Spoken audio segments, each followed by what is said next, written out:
हाय, कैसे हैं आप सब? तो स्वागत है आपका द अवधि कनेक्शन पॉडकास्ट के नए एपिसोड में।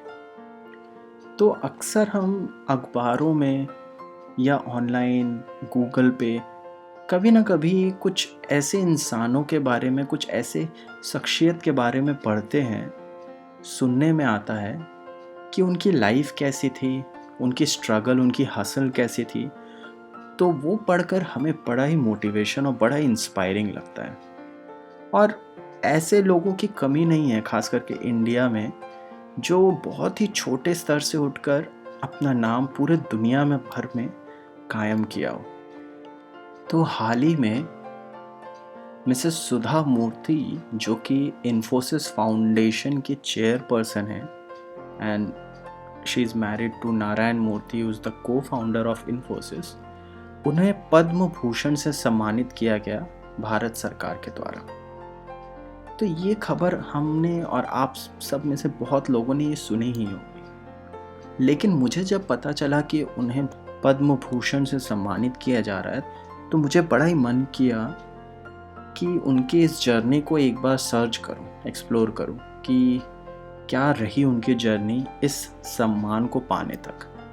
तो खोजते खोजते मुझे एक ऐसी कहानी मिली जो मिसेस मूर्ति ने खुद बताई थी बहुत साल पहले एक प्रेस कॉन्फ्रेंस में, कि कैसे जब वो पास आउट हुई अपने कॉलेज से, इंजीनियर बनी, एंड वो कैसे पहली बार JRD टाटा से मिली, जिन्होंने टाटा फाउंडेशन को बहुत बड़े स्तर में फैलाया है इंडिया में। तो वो बताती हैं कि जब वो इंजीनियरिंग पास कर लिया, उन्होंने IISc बैंगलोर से उन्होंने अपनी स्टडीज़ कंप्लीट की थी, और उसके बाद ही उन्होंने टेल्को ज्वाइन किया, जो अब टाटा मोटर्स है। और वो बताती हैं कि कैसे उनके साथ जेंडर बेस्ड डिस्क्रिमिनेशन हुआ था, तो उन्होंने डायरेक्ट लेटर लिखा था JRD टाटा को, ये कहते हुए कि आप इस देश में स्टडीज़ को, फिलंथ्रोपी को प्रमोट कर रहे हैं और आप ही के ऑर्गेनाइजेशन में ऐसा डिस्क्रिमिनेशन हो रहा है। तो उस लेटर का जवाब आया, उन्हें इंटरव्यू का मौका मिला मिसेस मूर्ति को, एंड एज एन एम्प्लॉय उन्होंने टेल्को को ज्वाइन भी किया।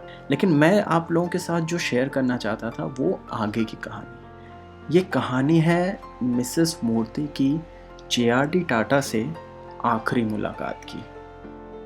तो उन दिनों मिसेस मूर्ति नारायण मूर्ति के साथ शादी कर चुकी थी, एंड नारायण मूर्ति इन्फोसिस को फाउंड करने जा रहे थे, इन्फोसिस पे वर्क कर रहे थे।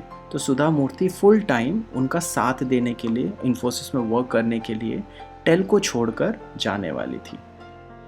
तो एक दिन JRD टाटा ने सुधा मूर्ति को अपने पास बुलाया एंड उनसे पूछा कि क्यों आप रिज़ाइन कर रहे हो। तो सुधा मूर्ति ने बताया कि that she is going to support her husband full time from now. तो उन्होंने बोला अगर कोई दूसरा एम्प्लॉयर होता तो वो शायद रोकता या फिर डीमोटिवेट करता and all, but JRD Tata ने एक सिंपल सा उन्हें एक लेसन दिया, जो सुधा मूर्ति कहती हैं कि मैंने आज तक उसे अपने पास संभाल कर रखा है, एंड उस एडवाइस को मैं सब दूसरों को भी बांटती हूँ। तो JRD टाटा ने कहा कि ये जो सोसाइटी है हमें बहुत कुछ देती है, अर्न करने का मौका देती है, अच्छे लेसन सिखाती है, सिर पर भी बैठाती है, एंड मौका देती है सबका भला करने की। तो किसी रोज़ अगर आप बड़े बनते हैं या फिर इस ओहदे पर पहुंचते हैं कि आप सोसाइटी को कुछ रिटर्न दे सकें, सोसाइटी के बेनिफिट के लिए कुछ काम कर सकें, तो पीछे मत हटिएगा। एंड इस एडवाइस के साथ JRD टाटा ने सुधा मूर्ति को गुड लक कहा, और ये उन दोनों की आखिरी मुलाकात थी। एंड कहीं ना कहीं मिसेस मूर्ति ने उस दिन से लेके आज तक, पद्म भूषण पाने तक, being an author, being a philanthropist and being a person who works for the society, उन्होंने हमेशा लोगों के बारे में सोचा है। चाहे आप इंटरव्यूज़ देख लें उनके, कि कैसे अपने बच्चों को घर में संस्कार दिए जाने चाहिए, कैसे इक्वालिटी पे काम करना चाहिए, एवरीथिंग। तो आज सुधा मूर्ति जी के इस अचीवमेंट को देखकर बड़ा ही इंस्पायरिंग थॉट आता है कि एक इंसान हमेशा से बड़ा नहीं होता है, वो बड़ा अपने कर्म से होता है, उसे बड़ा लोग बनाते हैं। आज से 30-40 साल पहले मिसेस मूर्ति जब टेल्को छोड़कर आ रही थी, तो उन्होंने अपने मन में जे.आर.डी. टाटा से पाए उस एडवाइस को ठाना होगा, अपने लाइफ का एक मूल मंत्र बनाया होगा, एंड आज पद्म भूषण पाने तक उन्होंने हर रोज़ उस एडवाइस पे काम किया होगा।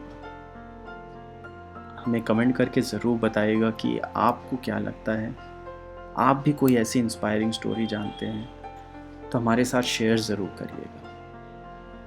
तो मिलते हैं कल शाम ठीक 8 बजे।